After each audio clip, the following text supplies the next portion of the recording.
నా చెల్లెళ్ళు కావచ్చు, మరదలు కావచ్చు, ఇంకెవరైనా కావచ్చు, ఆడవాళ్ళని కించపరుస్తూ మాట్లాడితే మాత్రం మర్యాద పోగొట్టుకునే ఇక్కడి నుంచి బయలుదేరతారు. బెదిరిస్తున్నావు బాబు? నీ మర్దలు నీ గుండెల మీద పడితే నువ్వు చెయ్యి పట్టుకుని కనిపించలేదా? దానికేమంటావు మరి? సబ్బు మీద కాలు పెట్టి జారి బావ మీద పడ్డాను. తను పట్టుకోకపోయుంటే ఏ గోడకి తగిలో కింద పడో బుర్ర పగిలేది. అది చూసి నా కొడుకు గుండె పగలదా అమ్మా? చెప్పు. విజయ్కి ఇంట్రెస్ట్ పోయింది అంకుల్. ఎంత జరిగాక ఎవరు పెళ్లి చేసుకుంటారు? మళ్ళా బావే చేసుకుంటాడేమో.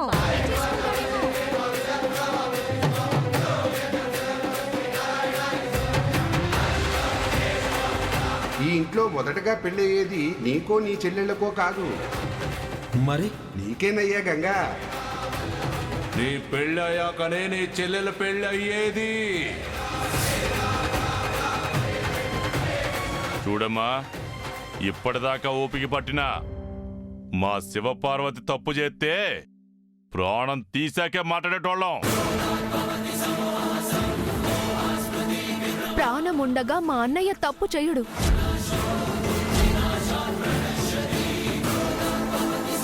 ఎవరో తలుపుకి గడియ పెట్టారు.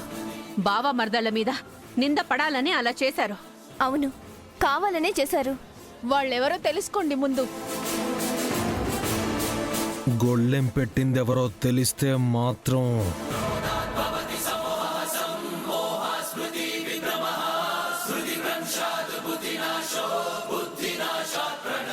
అమ్మా, శివపార్వతిని నేనే చేసుకుంటాను.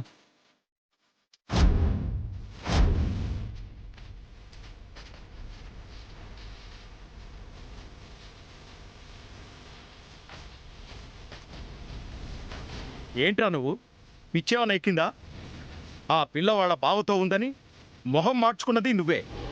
మళ్ళీ నువ్వే తను కావాలంటే ఎలా? నాన్న, వాళ్ళిద్దరూ లోపల ఉన్నారే గాని గడియ పెట్టుకోలేదు.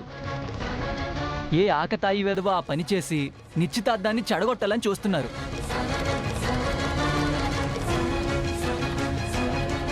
రేయ్, శివపార్వతి మీద నాకు పూర్తి నమ్మకం ఉంది. పంతులు గారు, ముందు ఉంగరాలు మార్చుకుంటాం, తర్వాత తాంబూలాలు మార్చుకుంటారు. అలాగే బాబు.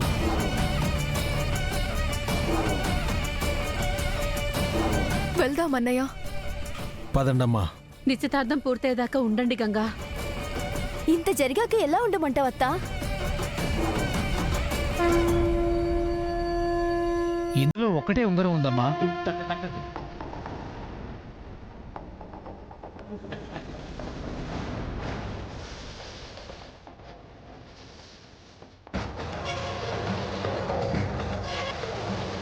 ఆగమనండి వాళ్ళని. అట్టా వెళ్ళిపోతారేందయ్యా? మాతో ఏం పని? ఉంగరం కనిపించట్లేదంట. ఇప్పుడే వెళ్ళిపోవాలేంటి మీరు? అంటే ఆ ఉంగరం మేము తీసుకున్నావనా? ఊరికే గొడవలు పెట్టుకోవద్దు చెప్తున్నా. ఆ గదిలో నుండి శ్రీవల్లి బయటకు వచ్చింది.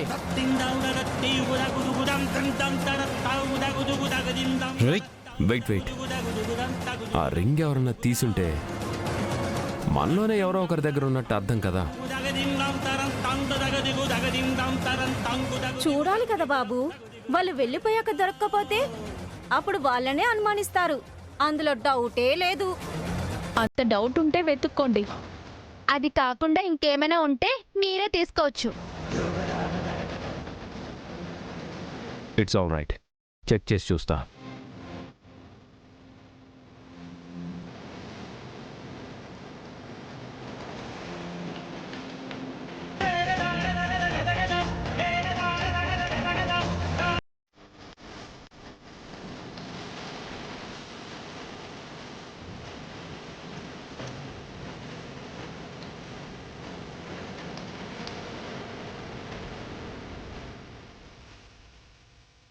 సారీ, సోదా చేయక తప్పట్లేదు.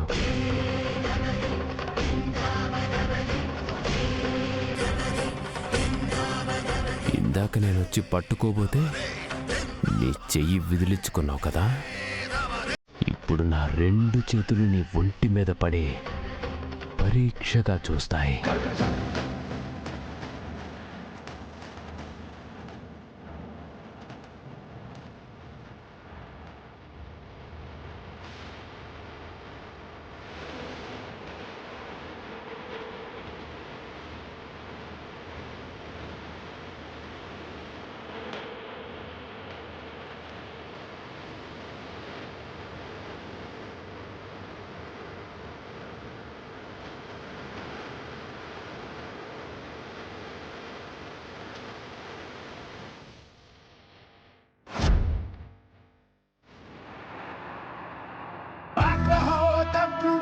అగ్నివర్ణనేత్రుడు రౌద్రమార్తాండు ఈ ప్రచండు భగా భగా జ్వలించిన దవానలం వీడు స్త్రీజాతికే లభించిన మహాబలం కలకట్టి విలువ తెలియనట్టి ధూర్త దుస్సాసనులకు ఖచ్చితంగా రాస్తాడు మరణ మగాళ్లను నువ్వు ఎలాగైనా సోదా చేసుకోవచ్చు.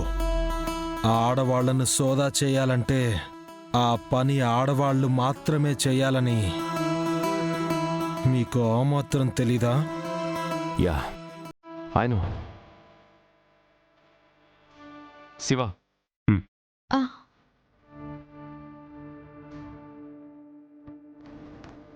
ఆడవాళ్ళందరూ ఇటువైపు రండి.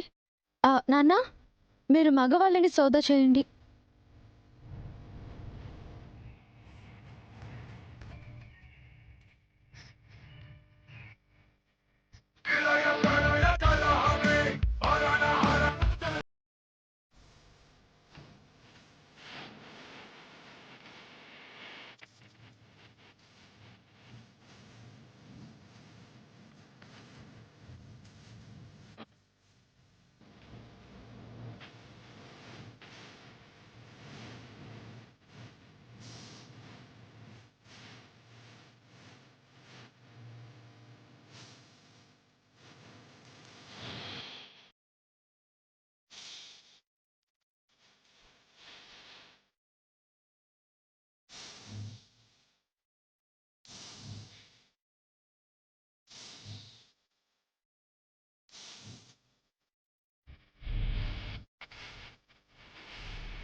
మమ్మల్ని కూడా చెక్ చేయండి బాబాయ్.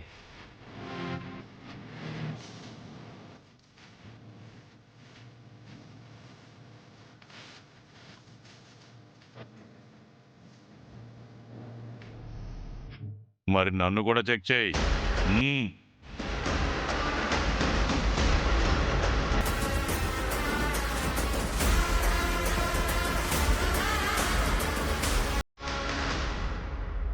ఇక ఆపవయ్య గోవిందుని సోదాలో.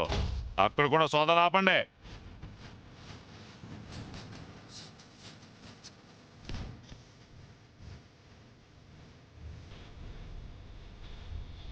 ఏమైంది పెద్దనాన్న?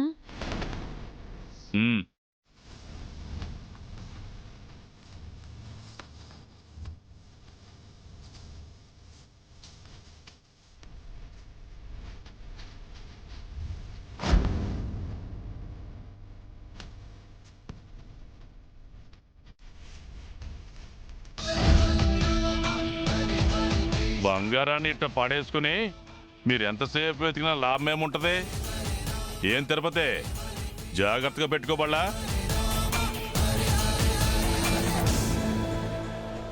ఇదిగోండి పంతులు గారు. పంతులు గారు, ఇంకేమైనా పోయాయేమో ఒక్కసారి సరి చూసుకోండి.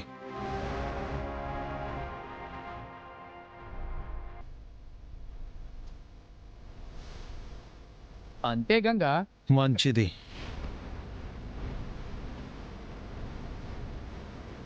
పదండమ్మా.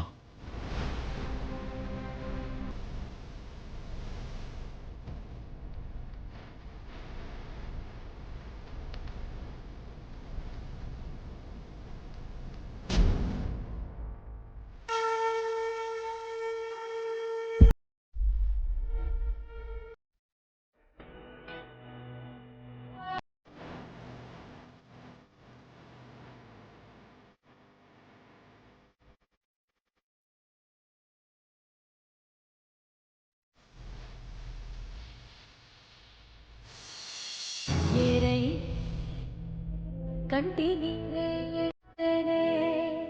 గుండె పగిలేనే నా శ్వాసే ఆగేనే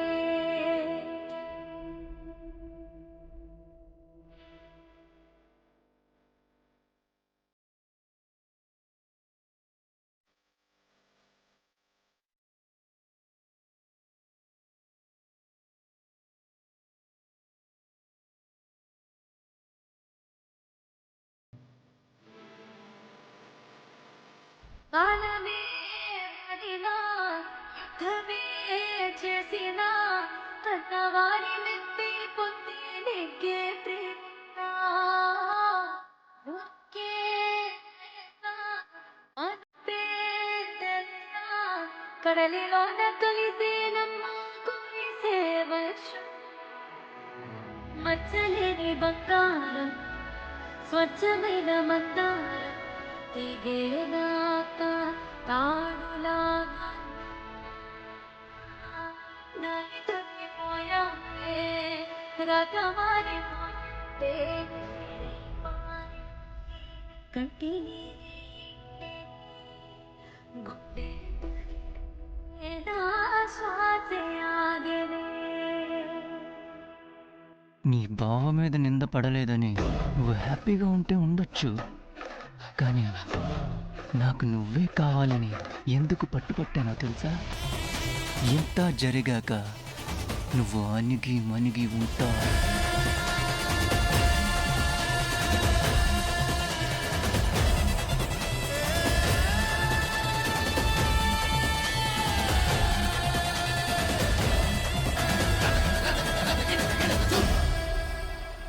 నువ్వాణ్ణేం చేయలేకపోయావని బాధపడకు నాన్న.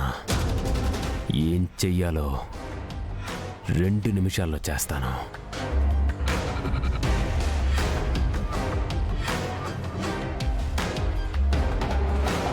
ఈ వీడియోలో రికార్డ్ అయిన శ్రీవల్లిని నాదాన్ని చేసుకునే ఛాన్స్ వచ్చింది కదా.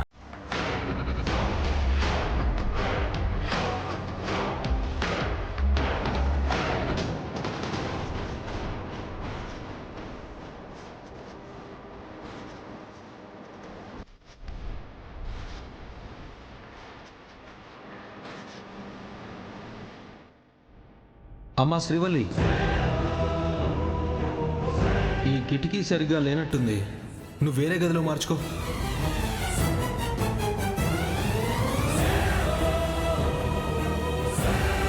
చా రికార్డ్ ఎక్కితే కిక్కులు మనకుండా చేసేవాడిని. ప్లాన్ ప్రకారం చేస్తే ఎలా మిస్ అయింది?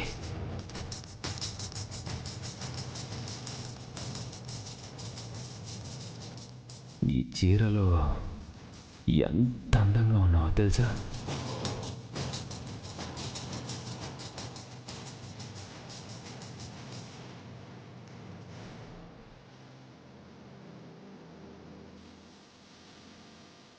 నిశ్చితార్థం అంటే ఆడపిల్ల జీవితానికి పరమార్థం మొదలైనట్టేనని ఆనందపడతారు, కానీ శివమోహన్లో కొంచెం కూడా సంతోషం అనేదే లేదు. అవునక్క, వాళ్ళ గౌరక్కలా తను కాకూడదని కానని మనతో ఎన్నిసార్లు చెప్పింది. నన్ను పోలీస్గా చూడబోతున్నారని చిటికేసేది. పాపం, చిటికేసిన వేలు చూపించి పెళ్లి కూతురిలా చూడండి అన్నట్టు సైలెంట్ అయిపోయింది. అన్నయ్యతో చెప్పి శివని ఆదుకోమంటే గొడవలవుతాయేమో. అయితే అయ్యాయి. ఏంటమ్మా?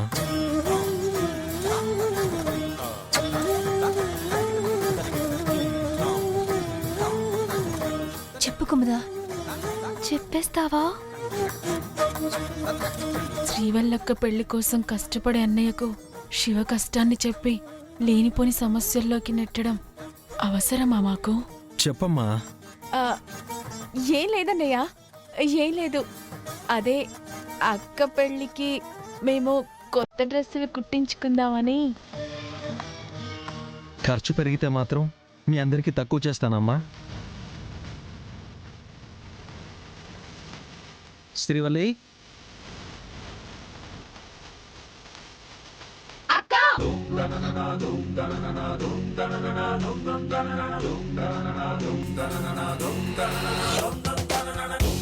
ఏమ్మా నువ్వు కూడా నాకు భారం పెరుగుతుందని బాధపడుతున్నావా?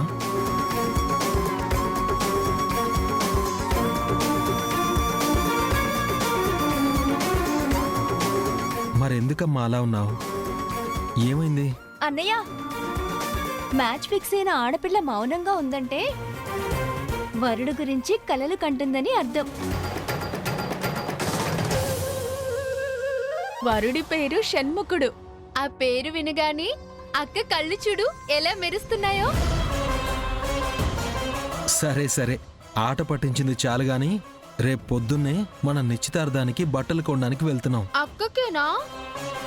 అందరికీనమ్మా. థ్యాంక్స్ అన్నయ్య.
అట్టా చూస్తున్నారేంద్రా?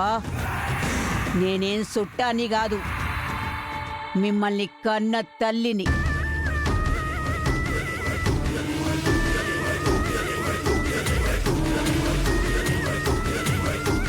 ఈ టైంలో వచ్చావేంటమ్మా?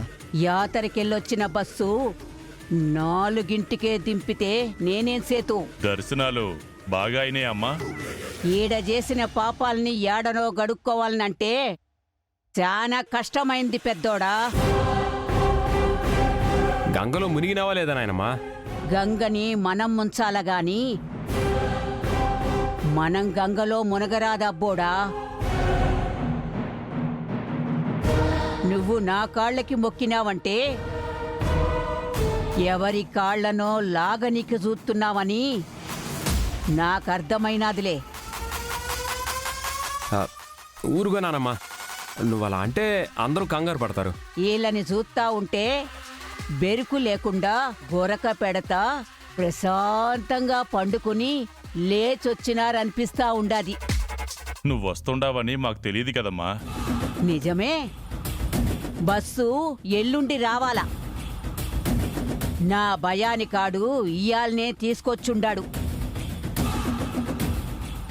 ఏందే కోడలా, కోడి నిద్ర కూడా పాడు చేస్తినని చూస్తుండావా? అయ్యయ్యో, అలాంటిదేం లేదత్తయ్యా. తీర్థయాత్రలకు వెళ్ళొచ్చారు కదా, ఒక మాట ముందు చెప్పుంటే హారతిచ్చి ఇంట్లో కడుగు పెట్టించేవాళ్ళం.